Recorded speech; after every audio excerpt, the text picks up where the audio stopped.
کو ہم اردو میں کہہ سکتے ہیں ایک شکل کی اس کی قلم کرتے تھے، نر شگوفے کو مادہ شگوفے میں داخل کرتے تھے، اور اس کا فائدہ ان کو یہ ملتا تھا کہ کھجور بہتر، بڑھیا، زیادہ عمدہ، بہترین کوالٹی کا پیدا ہوتا تھا۔ اللہ کے نبی صلی اللہ علیہ وسلم نے جب دیکھا کھجور کے تنوں پر ایک دم اوپر میں کہ لوگ بیٹھے یہ کام کر رہے ہیں، جب آپ نے پوچھا تو وہاں ایک رائے ظاہر کر دیا کہ اگر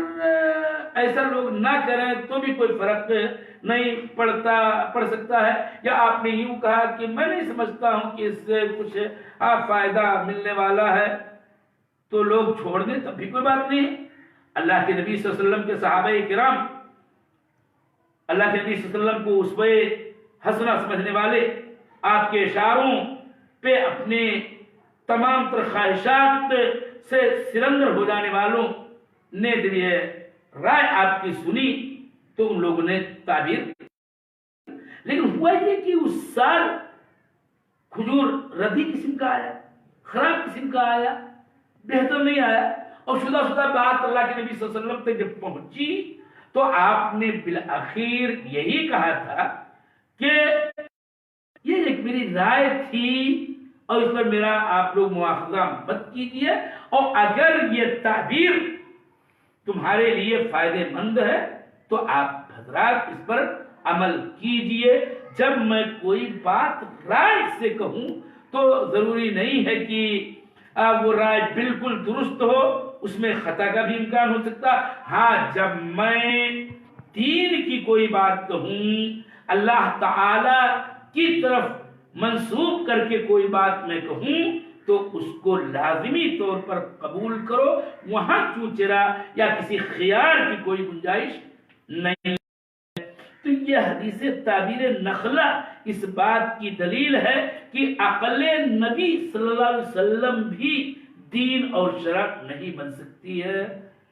لہذا ضروری ہے کہ اس نقطے کو ہم سمجھیں کہ عقیدہ وہی ہے جو ما جاء عن اللہ و ما جاء عن النبی صلی اللہ علیہ وسلم، اور اس میں پھر عقل کو دخل دینے کی کسی کے لیے کوئی